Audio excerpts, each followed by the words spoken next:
All right. It is week 3, and we are back. Fletch and Randy in the corner, getting ready to break it all down for tomorrow's games. There are a few games going on tonight, but we're not super concerned about any of those. But before we get going, we want to ask you if you're watching on YouTube, hit the bell for notifications, give us a subscribe. You're going to want to do that because more information is coming up, as well as give us a like on Facebook because we have partnered with Dubby, and a Dubby is an energy drink company. I got another one here, and we got a 10% off code. Go to w.gg and put in FE Network, Fletch and Him Network. Get 10% off your order. They have crazy amounts of different flavors of energy drinks, and a lot of it is geared around anime characters. So if you're crazy into anime, which is like really popular right now, this would be a good one for you to try. And let us know. We're going to get some stuff in. I got some stuff on order. Maybe we'll do a giveaway or something.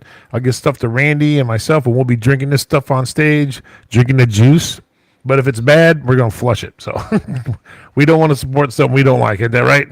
That's right. That's right. So, okay, my kid says hi. You beat it. Learn something about football. Go.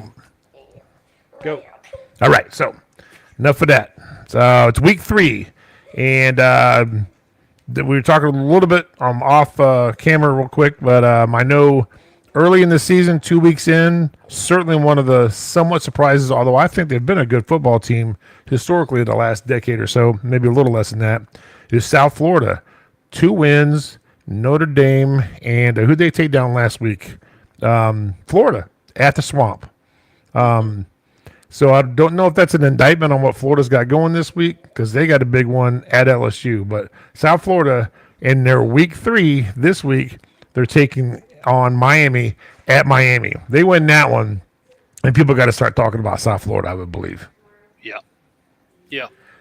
Absolutely. So we will see what that team does. I'm rooting for them. Why not? I'm not dog in the fight, so I'll go for the underdog. So.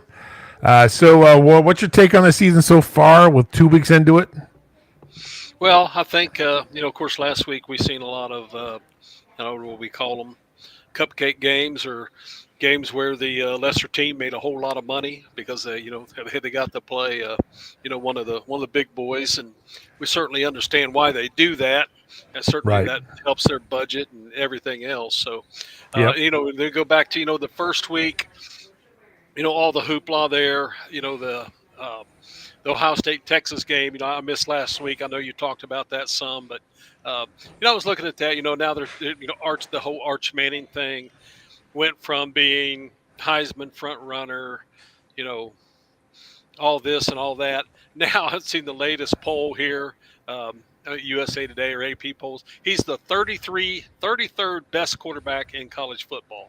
Yeah. So things have. You're going Kitty, to have kitty. to So so certain things have certainly changed, and and honestly, I think it's a little, it's unfair.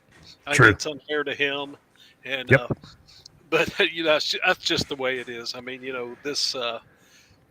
They just go with whatever they think that they can do. But going back to that game, I went back and watched that whole game because I didn't catch the whole thing the first time.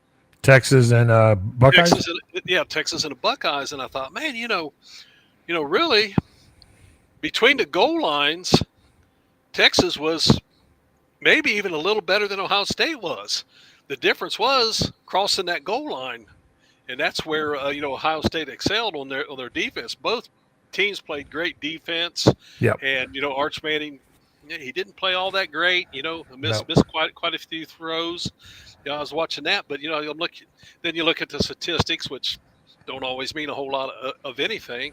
And Right. I thought, really that was that between the like I said, between the goal lines, I thought, well, it's way more even than what people led you to believe. Oh, and, yeah. Like I said, and the big difference was crossing that goal line, and that's where Ohio State took care of business. Well, I mean, they crossed it one more time than Texas did. Put it that way. Right. Yeah. You Yeah. know, I mean, and Texas outgained them on the ground in that game. I mean, there was no doubt about it. Ohio State didn't do a fantastic job running the ball, but they, talking heads, which everybody knows is like a Paul Feinbaum kind of thing. Well, they wanted to make sure Arch this, Arch that. It's like, we can both admit, you've mentioned it, and I agree with you. He didn't look great, and yeah, he No. probably looked a little confused at what he saw because of the layout that Matt Patricia was kind of going. I've seen some film study on that. They did a good job of disguising coverages, Yeah, and they it's did. hard. It is hard when you're a quarterback dropping back and you're trying to figure out, and you got about 4 seconds to where you're going to go with the ball, whatever. They probably should have ran the ball more. To me, when Ohio State played Alabama in the 1-4 the first year, the 4-team playoff, and won, me and my boss both said, I don't know why they didn't run Derrick Henry more, because he was a beast in that game. They kept giving the ball to Yeldon or whatever, or Yeah. Yeldon, and I'm thinking, TJ Henry, Yeldon, yeah, Henry was killing us. I mean, thank God they didn't run, but it's the same thing. They probably should have run the ball more. I don't know if they would have won or lost. It was a close game. It really was. Oh, And you're yeah, right. The yeah. difference was that they played great on the goal line and stopped them, and on fourth down. I think they went Right. for fourth down 4 times and got it once, and it wasn't on the goal line. Right. And Ohio State played good enough defense and just enough on offense, and they didn't turn the ball over, which was good. And I know Arch threw a bad pick, and he'll learn that. Saying threw a bad pick in the next game last week, and he'll learn that too. So, by no means a stretch of the imagination is anything solidified with those two teams. We expect them to probably both be there in the end in the playoff. Who knows what happens once you get in? But I think Arch will be better. I don't know that, but I think he will. And it's not because he's a Manning. It's just because I think he's won at every level he's been at, and now this is the newest level. And you would think he would. He's a big guy. He's big. He's got a strong arm, but He's fast. If he's got it up here, then he should be Right. all right. But we'll see. Yeah, I think so. But anyway, I went back and I looked at some of this stuff. You being an Ohio State fan, me being an Alabama fan. I went back and watched that game. Then, unfortunately, I went back and watched the Alabama Florida State. Yikes! Wow, that was absolute domination on Florida State's part. Alabama got pushed around. They Yeah. got. I'm sitting there watching it, man. I almost got sick to my stomach. Uh, they got guys that are not running after the ball. One guy's got an angle, and a guy he's jogging after him. Yeah, Just so unlike Alabama football that any Alabama fan has known for the last 15, 17 years, whatever it's been. That was, I was like, my gosh, what is going on here? the effort. And I'm not trying to was take bad. anything from Florida State. Florida State, they may be everything that they looked in that game, but certainly Alabama's effort and preparation and everything about that was absolutely horrible. Moving forward, wow, I don't even know what to expect. I'm not sure they got the right guy. I Yeah. think that I truly believe they're easily looking at 4 losses. It's I don't know how yeah. I don't know if you're not ready for the first game. I don't know how you turn that around.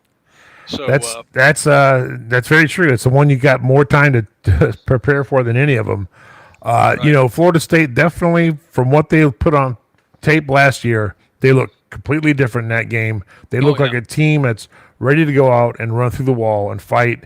And that quarterback they got was nice. The guy from Boston College, Castellanos, is way better than the guy they had last year, TJ. I think it was. Their effort was good, and I saw that too, dude. I saw Alabama at times. I saw, where a guy was really close and it looked like he wasn't even trying to get on the tackle. Yeah. 2 or 3, and I'm like, you don't want to compare, but I'd say Sabo never allowed that.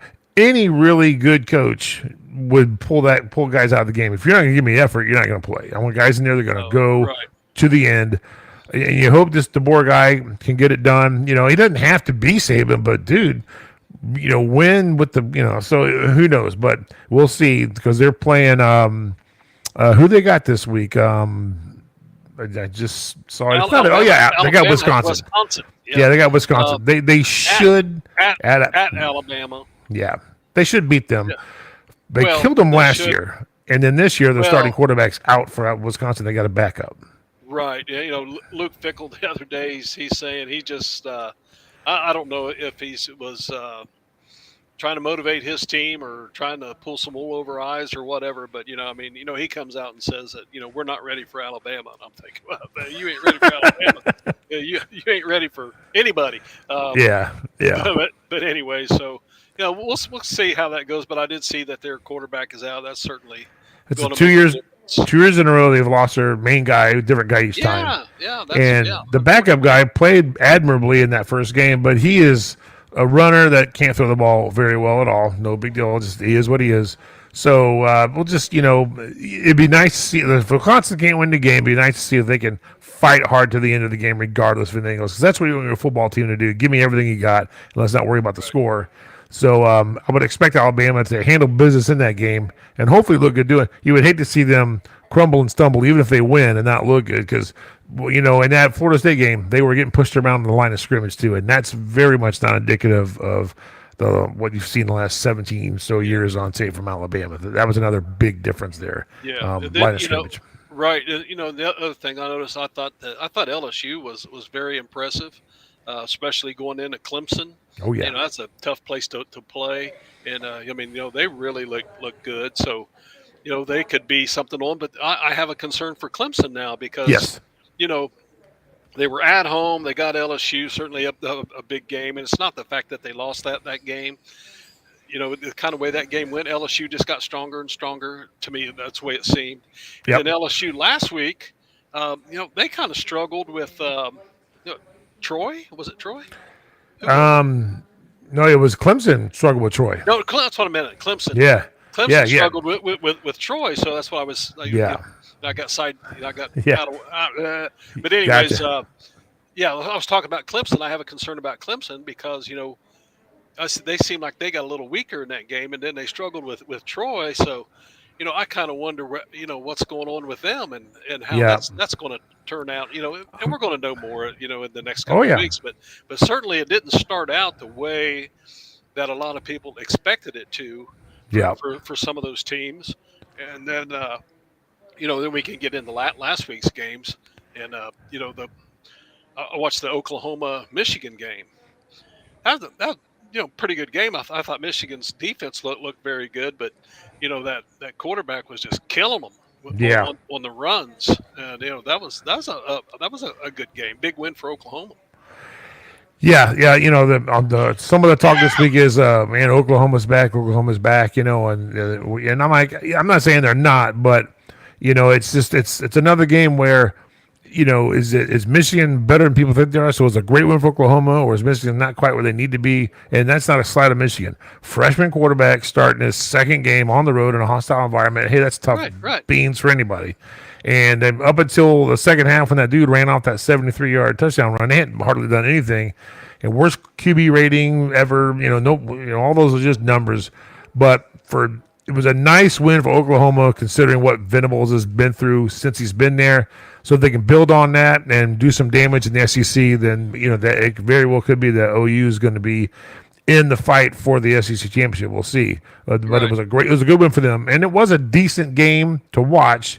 Didn't go much Michigan's way, the majority of it. They didn't really pass the ball very good at all. And you're going to need to pass the ball to get anywhere. You don't have to light it up 450 passes a game, but you got to, if nobody thinks you can pass, you're just going to put 8 in the box. And so, but the other game, Troy, historically, they've been a decent team, that a tough team to play. It's just hard to tell if this is one of those years. But with the way Clemson, they struggled with them, and it was 17-10, I think, but it was not that great early on in that game. So and now they all the way to like the third quarter. I mean, they were behind in that game. Yeah, and then I got it right here this week. They're going to Georgia Tech, and you can't sleep on Georgia Tech because those guys fight, run through brick walls, and play 4 quarters of football, and they're at Georgia Tech. Right. And Georgia Tech shocked them a number of years ago, the field goal. You just never know, and Georgia Tech's not a bad-looking football team. Haynes King is supposed to be ready for that game, and that guy gives you 110%. So I think Clemson can and probably should win the game based on all the preseason hype with Klubnik, but he ain't looked that good either this year so far. It's only 2 games. They stumble in that one, and then I think the ACC all of a sudden starts looking a lot more wide open. People thought it was going to be, thinking Clemson was going to be the shoe-in. Right. Yeah. Absolutely. Yeah. If you put Troy or Appalachian State on your schedule, you better show up to play. Yeah. Those two teams seem to. I mean, they're very solid, anyways, but they really seem to step it up. Whenever they up against the, I don't know if you call it superior competition. Power Four. The Power Boys. Yeah. And of course, both of them have had pulled off some upsets. But yeah, you put them on your schedule, you better show up and ready to play 4 quarters. Oh yeah, I was listening to college radio and some guys that played a number of years ago for LSU. They were talking about Troy, and they were and that's when oh man, the A&M coach got fired that was doing Florida State after my brain is fried now, but I'll think of his name in a minute. Anyways, it's when he was coaching at LSU, and he was like, "Who is that guy beating the crap out of all our linemen?" And it was DeMarcus Ware. DeMarcus Ware was a defensive lineman on Troy, and he was just mauling LSU linemen in that game. So they've had dudes before, and they killed LSU. Was it Les Miles or no? The other guy Ed Oregon? No. It was before all those guys. He took over for I can't think of anybody's name. Florida State when the big guy retired. He took over them. Oh, you're talking about for Florida State. I thought you said LSU. Well, he was an assistant at LSU under Saban and all that, and then he was just at A&M when he got let go a few years ago. And I just can't think of his stinking name. He's a big old country boy. I just can't think of his name. Jimbo Fisher? Yeah, there you go. Thank you. Jeez.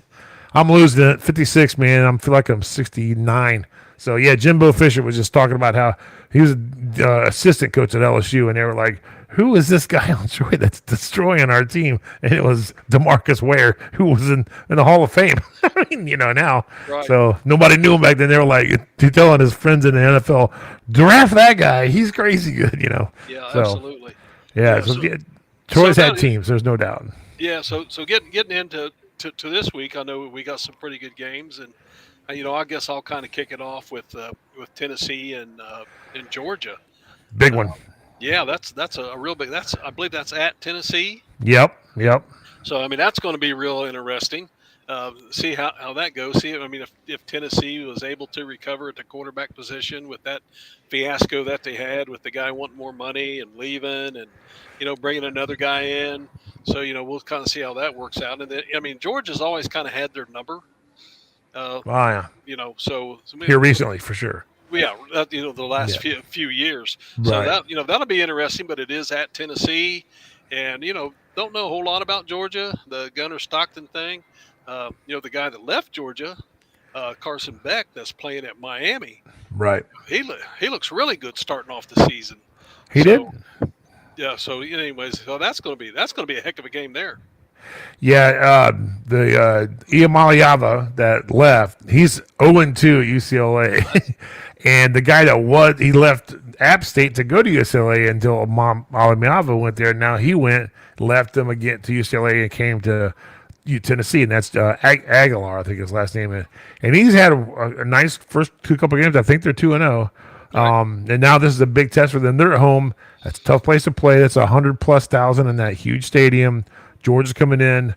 I feel like if you remember what it was like a couple years ago in Tennessee when Alabama came into town and everybody was smoking cigars into that game, Tennessee might be able to have this. They're looking at this one going, "Hey, here's a chance." You never know because it's not quite the same type of thing. But if they win that game and let's say they just really handle Georgia, that says a lot about Josh Heupel's ability to coach and what a smart decision he made telling Nico, go ahead and leave, man, because nobody's bigger than the university, so including myself, and that's what he said. And a lot of other coaches silently are like, "Good job, man. Don't give in." So let UCLA pay them, and they're 0-2. So I would not be surprised if Tennessee won the game, but I don't think there's no way that they're going to handle. Really handle Georgia and push them around. That just ain't going to happen. No, I completely agree on that one. Just historically, when they're in big games like this, whether they've won or lost, it's just been pretty tight. But since Heupel's been there, I should say historically, Yeah, he lights it up, and they had decent defense, but they've never really just chokehold anybody like that. Big teams like that. So yeah, it'll be interesting because and I've said this several times over the last couple of years. Nobody's better at halftime than Kirby Smart. Kirby Smart at making adjustments at halftime. It just amazes me at the way that he changes the whole aspect of the game of what happened in the first half, how they adapt to that. He does a great job with that. So, Tennessee needs to get off to a good start to make those adjustments and switch up, because obviously that means that things are going well for Tennessee. Yeah. But it's going to certainly be interesting. And Saban was great at that too. So when Saban and Kirby came up against each other, the few times they did after Kirby got it rolling in Georgia, those are incredible games, because it'd be like the first half was like, oh wow, and then the script would flip in the second half. Sometimes it's flipped from one quarter to another, or you pull a player out, put another guy in there, and it's like just watching. It's like a chess match, So they were, he's from the Saban tree, and you can see it.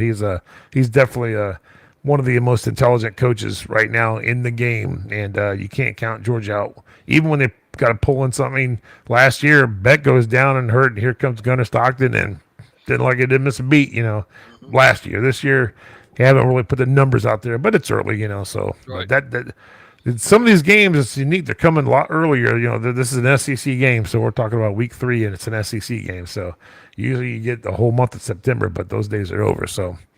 And I think next year SEC is going to 10 games that are conference games, so that's going to be interesting. Right. But yeah, Clemson, Georgia, that's a great one. Tennessee and Georgia, we just talked about for sure. South Florida at Miami, we mentioned a little bit. Those guys, that man, if they could pull that off, I don't think it's an indictment of Miami. That's 3 straight Power 4 wins for a Group of 5 team. Certainly sets them up to be the top Group of 5 team to get into the playoff.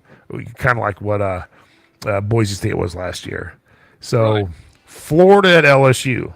Florida's got to get something going. Because all they're talking about now is Napier's, on the hot seat again. And they do got a murderer's row schedule. There's no doubt about it. It's just the way it goes. And this is not it's not an easy place to play. It'll probably be at night. Why not? I'm not sure if it is or not, but I believe it is. Yeah, and it's Florida and LSU. There are so many more bitter rivals of some kind in the SEC.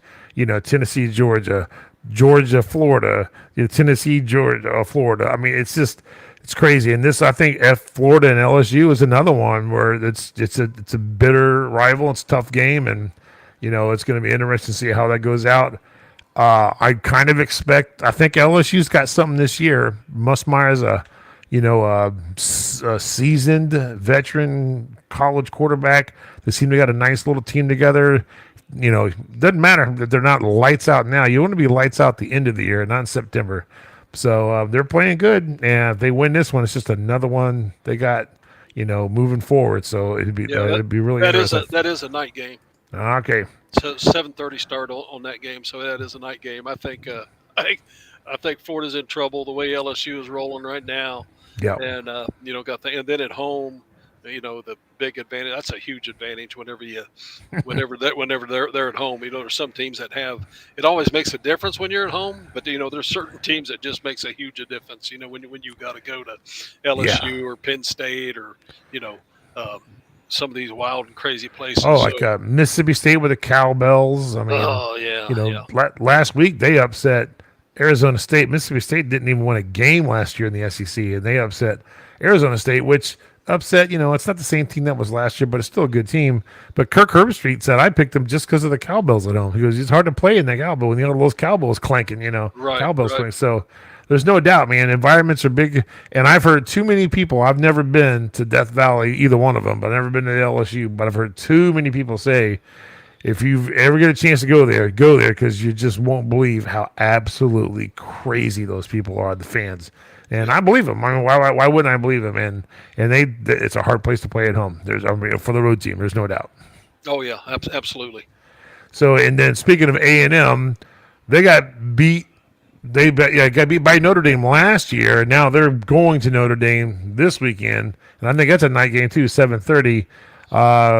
Can A&M beat the Irish? And if they do, is that the nail in the coffin for the Irish? That'll be their second loss, and their first one was to Miami. So it's a little different than last year losing to Northern Illinois, but they ran the table the rest of the way. But most of the pundits, if you, for lack of a better term, they say Notre Dame always has one less mulligan than everybody else because they're not in the conference. So everybody can lose two and still get in.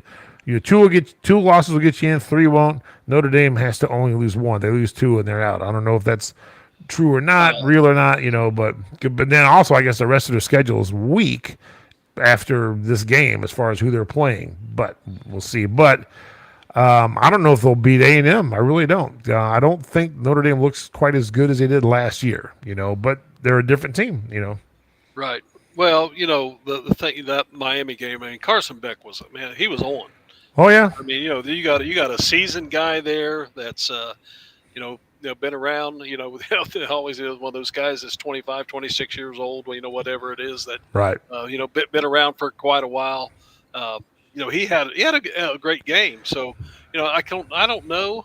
I don't know what's, with Notre Dame. I don't know if that was how much that really played into it, that Miami was all fired up and they played a great game and their quarterback played a great game. Right. Or is Notre Dame a little bit on the downside this year? We'll find out because they're at home. Yeah, I mean, it's a tough road game to start the season to go on the road and play at Miami. Oh, it is. Another hostile environment, Absolutely. That place can be loud, much like Texas coming to Ohio State at noon. Tough road game for your first year starting quarterback who's been there a couple of years, but first year starter. So, yeah, all that stuff matters. There's no doubt about it. So, what else do I got here? I got, I think, Vanderbilt at South Carolina. I watched South Carolina's first game, expecting to watch Lenore Sellers just show everybody why he's a Heisman favorite, and I didn't see it.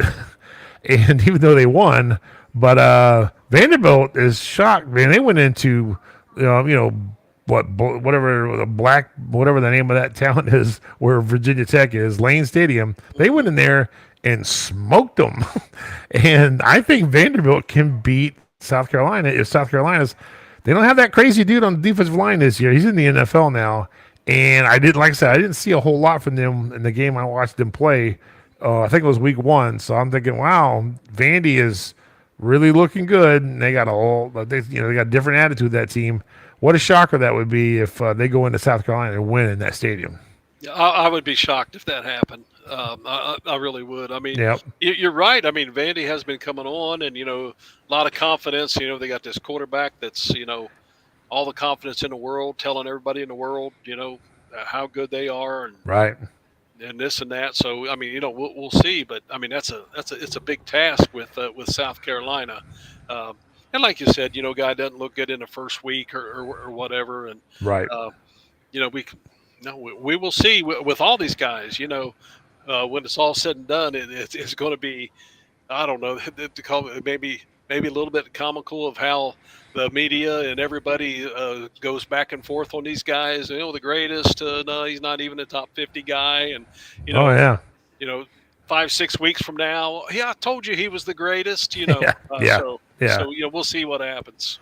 Yeah, I think one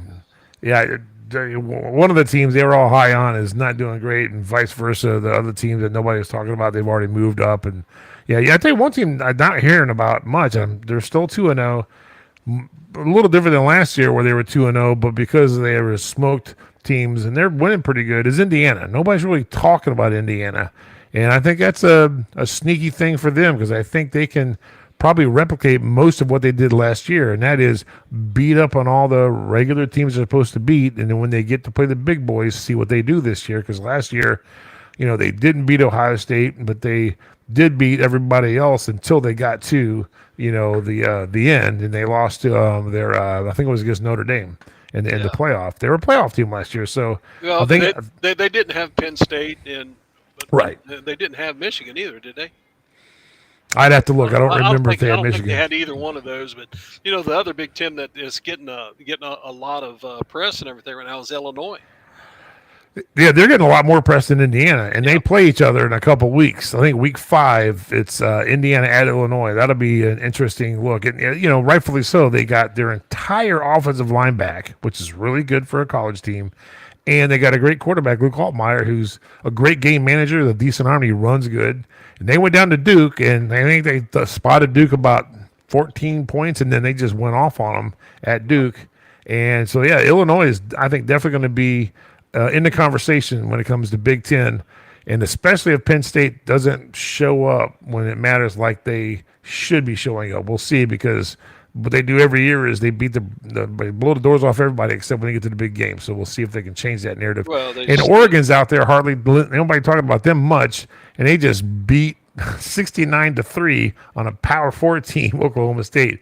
That's not saying a whole lot. Those teams were horrible last year. It just means probably they're horrible this year, but who knows? Yeah, that's still impressive, and I'll tell you what, I think Dan Lanning's he's kind of got it going on. He's probably one guy that could probably come from that, with that Pac-12 or whatever it was before, some of those teams switched and stuff. I think he's one of those guys that could come out of there and do really well, because we've seen quite a few of those guys come out of there and not do so well, when they come to, a bigger conference, the SEC, the Big Ten, look no further than USC. Right. I mean, they are, how long are they going to roll with Riley before he starts winning games? I don't know. I mean, it's tough, but I think they're playing this week at Purdue. They should blow Purdue out of the water. They probably will, but that's not going to mean much of anything until they had Penn State last year in USC, and they had them, but then Penn State all of a sudden just, caught him and passed him in the second half, So, yeah, USC is a big old question mark. But you're right, man. Dan Lanning, I think he's from Kirby's Tree, if I'm not mistaken. Or he's somewhere in the SEC. He was a coordinator before he went to Oregon, and he's good. And they got a great thing going on up there. Their team is fast, and they got a lot of guys and a lot of uniforms. They do have some of the coolest uniforms, man. They got that going on, that's for sure. Yeah, no doubt. So it'll be interesting. And I think it's week 5. That week 5, I've been looking at that. There's some crazy games in week 5, and week 5 at night is Oregon whiteout at Penn State. That's going to be nuts, and they'll probably both be undefeated. Hey, you got Georgia and Alabama too. Oh wow, that's a good weekend. You're right. I think you're right. There's a few. I think it's Indiana, Illinois, which I think is a good matchup. It's a Big Ten, and they're right there trying to fight for that 4th spot, if not 3rd spot, considering the pecking order and all that. A lot of good games. I got them written down at work. I'll bring that home, for next week's show, because we'll be in week 4, looking into week 5. So that's going to be a great week, man. Great week. And they're all good. There's some good games this week. We talk about it. So yeah. Some of the other games that were just kind of give me, like we mentioned Wisconsin and Alabama. It really have no hope for Wisconsin in that one. Not that I'm hoping for. I'm just saying, they're like a mash unit, and Alabama should take care of them. Oregon goes to Northwestern. Anytime we travel across the country, but I don't see any. That could be a second straight shutout for Oregon in that game. Yeah, honestly. And then let me see if there's a couple other. The backyard brawl, Pittsburgh, West Virginia. It's 2 unranked teams, but they're going to be fighting hard. So that's a tough game to watch. Tough game to watch, not a hard game to watch. Ohio State and Ohio. Yeah, that's a barn burner there. So. I guess that was. I mentioned Vanderbilt. Colorado and Houston playing tonight. Yeah. I haven't seen Houston play in a few years. They used to be pretty relevant, and then they just kind of fallen off the grid with the whole realignment and stuff, And I don't even. They're still a Big 12 team, so that's a Big 12 game because Houston's in the Big 12. So, and I don't know what to think of Colorado. 26-14 Houston. Wow, I was going to say I don't know what to think of Colorado. Some guy came in Thursday and quarterback, lit it up, won the game for him. They started calling him Martin Luther Staub because he said I had a dream or something. Yeah, I don't know. I kind of found that a little bit weird. They say they switch quarterbacks after they got a win. Right. I mean, it seemed like they played pretty decent. And they get the win, and they act like it's some kind of big controversy. We're changing quarterbacks. So, I don't know if I'm sure they don't know more than we do, yeah, but I don't know if Julian Lewis got seriously yeah. hurt or not. I didn't hear anything about Julian Lewis I being don't know. hurt, but I really don't know, but it's yeah, just kind of weird whenever I seen all that pop up. yeah. The Big 12 is without a doubt wide open. It's hard to say who the top teams are in the Big 12 because they're all so, with the exception of maybe an Oklahoma State and a couple others being real. I mean, TCU looked incredible in their first game. They I can't remember who it was, but they beat the snot out of somebody. They look like they did when they went to the national championship year. So and when you and I voted against them every week for 5 weeks and they won every game. So Nebraska's supposed to be good this year, going back to Big Ten. So a lot of teams that have a capability of making their mark and jumping up, in the next few weeks as we get into October and start trying to be relevant. And there's a number of them out there. So the landscape's going to really change on who's bidding for those spots to get into the conference championship fight, and then obviously be in the running for the top 12 in the CFP. So that's going to be interesting. Absolutely. Yeah, I was looking to see. Wow, that is freaking Indiana who beat Indiana State 73-0. Yeah. Wow. Larry Bird wasn't on that team. Jeez. Yeah. I mean, yeah, that's what they're doing. That's what they did last year. They went out to UCLA and smoked UCLA. I mean, UCLA wasn't that good, but it didn't matter. They won a ton of their games, and they looked good doing it. So they were tough out, and they gave Ohio State a pretty tough game in the first half. Ohio State ended up making some, but missed punt, muff punt, and punt here for a touchdown. Yeah, you win the game, you win the game. That's what that's what you want to do. Find a way to win the game, come out healthy for the most part. So, and if that's any game, so yeah, I really think Indiana wasn't a fluke. I'm not saying they're going to win the CFP or anything like that. I'm just saying I think they're a legitimate team in the Big Ten, and they're definitely number 4 right now. Obviously, they're saying Oregon and Penn State and Ohio State, and some of Michigan, and then I'm sorry, Illinois, and then IU, and that's a tough one there, but. On paper, Illinois might look a little better because everybody they got coming back. That's right. Certainly a positive for them. There's no doubt in college football, if you get your whole line back from the year before, that's a good thing. You got all those guys that played together, and they've all did well, and they're all back. That's a huge thing you don't have to worry about other than getting injuries and stuff. So it's a nice one. Definitely being around. I was looking to see if there's any other games we missed. I don't see anything that really stands out. Yeah, I kind of scanned it too, and I thought Bowling Green. No, not that one. Yeah, last week they played Cincinnati.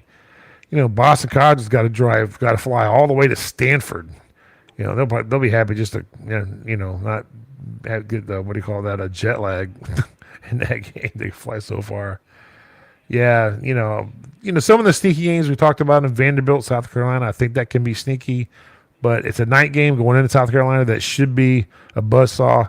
We'll see if Vanderbilt is up for the task again.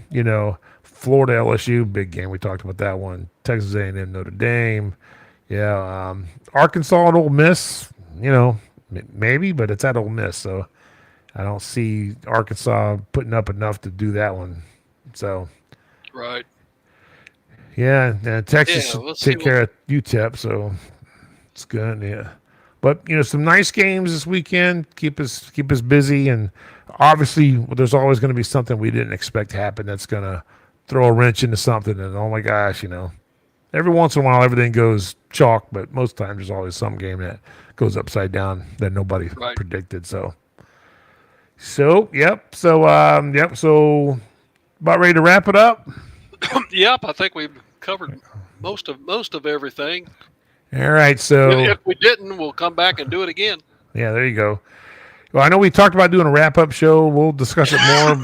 If we could do them, I think Monday nights might be the best time. We're at Sunday, but we'll talk about it. We'll see.